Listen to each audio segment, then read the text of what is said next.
Holy cow. Welcome to Donnie's Hangout Adventures. What? I know. It's been a few days since I've done any videos for Rumble. I'm working on that. I don't know. It seems like it's the same old stuff on, with politics and all that I do talk about on there.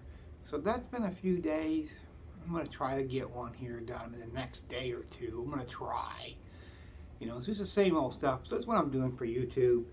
And, well, this one's going to be safe. This one's completely safe. I have an idea what I can talk about on YouTube and what I can't.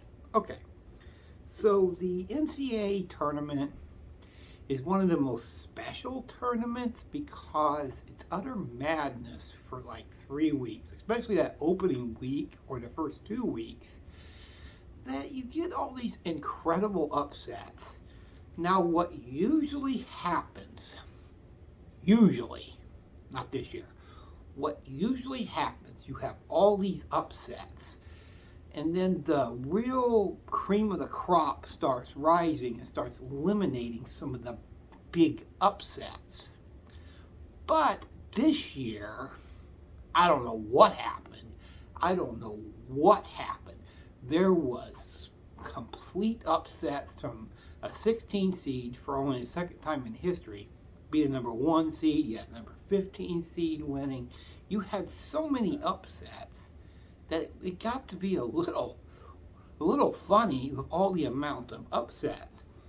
And only for like the third time in history, this doesn't happen often since they started the seeding process back in 1980.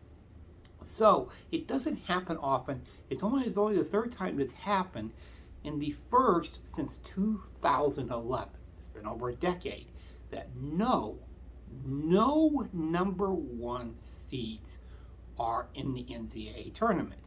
And for the first time since the 70s, can't remember the exact year, but for the first time since the 1970s, there's 3 teams, 3 of the 4 teams in the Final Four have never been to the Final Four. That's amazing. The Final Four has been going since 1939, so it's been quite a long history of teams in the Final Four. And you have 3 teams that have never been to the Final Four, so obviously they've never won a championship. That's obvious. Okay, all right. The only school that has been there multiple times and won multiple championships is none other than UConn. So UConn being there is sort of a surprise this year because of their seeding. I think they're like a 5 seed. But they do have 4 national championships: 99, 2004, 2011, 2014. So they're the only team in the Final Four that has championships. They're the only team that's ever been to the Final Four of all these teams. Okay, who are these other teams? Good question. All right, you have the number 9 seed, Florida Atlantic. This was only the second NCAA tournament they had ever been to. The last time they went was 2002, where ironically they lost to number 2 seed Alabama with a close game, 86-78. So that was the only time that they had been to the NCAA tournament. So they don't have a lot of success. And I tried to look up alumni. There really isn't no alumni that completely jumps out at you. They're one of the Florida teams that you don't hear about much, Florida Atlantic. You really don't. And it's really weird. You have 2 Florida teams in the Final Four. Yeah, you have 2. The other one is the number 5 seed, Miami of Florida. Now, they've had moderate success in the NCAA tournament. Moderate success. They've been to a pair of Sweet 16s. Even last year in 2022, they actually advanced to an Elite 8. and they almost made it to the Final Four. Now, listen, we all know Miami. They're not known for their basketball. They're not known for their baseball. No, we all know what Miami is known for: the football program. There's nothing else. There's nothing else. With all their amount of championships they've won, with all the future Hall of Famers like Warren Sapp. So they're known for their football program, their powerhouse program, especially in the 80s and 90s. You know, they've fallen off hard times here lately. But they're known for their football program, not the basketball program. So the basketball program, shockingly, has never been to a Final Four, and they've never won a championship because Miami of Florida. They call it Miami of Florida because it's a Miami, Ohio. That's the reason they do that. So Miami being there, well, that's a surprise too. These are all surprises. And then, besides UConn, the other one, a number 5 seed, is San Diego State.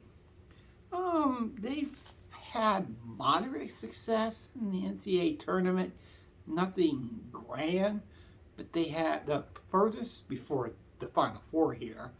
The furthest that they had gone in the NCAA tournament was 2011 and 2014. They reached the Sweet 16.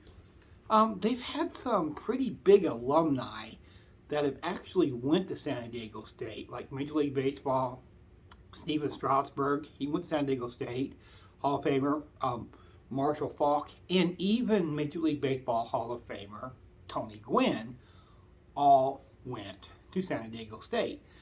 And San Diego State is more known for their football program, which doesn't really say much. San Diego State really hasn't done much in their history, you know, with not winning championships. They're more known for their alumni.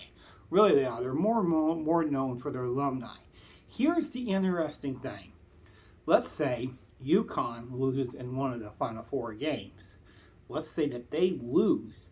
That means it would be guaranteed that a team who has never won a championship in NCAA basketball would actually win one. Yeah, you could actually say that Florida Atlantic could win one, San Diego State, Miami University, Miami of Florida, I should say.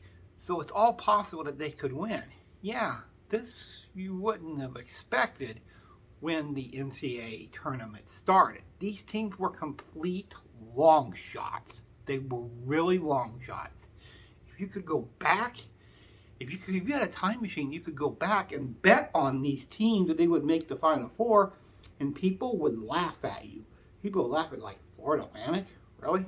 Miami University? Florida? No. San Diego State? No. And UConn is there. UConn's the only one of the Final Four teams left that has been to the Final Four, has won championships, and have produced a lot of future NBA players.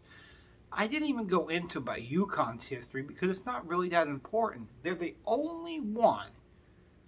There's only one of the power conferences that are there. Well, you know, Miami, Florida's, you know, ACC and all that. But anyway, they're the Big East. I can't even keep track of that stuff anymore. But it's amazing. You see, this is why the NCAA tournament, you won't hear of this in any other sport, is why it's so different. Why it's so special. It's because teams like this literally come out of nowhere. They literally come out of nowhere, and you don't expect any of these teams to be in the Final Four, and you have these amazing runs like this. So there is a possibility, if UConn loses one of their Final Four games, there's that possibility we could have a first time NCAA national champion. You know, that is a possibility. And usually when these upsets start happening, the cream of the crop, the powerhouses start rising and start getting rid of the team that did upset other teams. That did happen this year. it didn't happen this year. The number one seeds kept falling. They kept falling and falling. And for only this, like the third time in history, since the seeding process began in 1980, and has happened since 2011, there's no number one seeds in the Final Four. And only once has all four number one seeds advance. That's that's extremely rare than no number one seeds being in the Final Four. So it's been a really weird NCAA tournament, if you can say. It's only the second time a number 16 seed beat a number 1 seed, and number 15, which has happened more often than number 16, but number 15 even upset a number 2 seed. So, it's been a weird tournament. It's been a weird tournament, and a possibility we could have a new NCAA champion that's never been an NCAA champion before. Let's see how that plays out. Well, just a cow. Anything you want to add? No? Well, that's all, folks.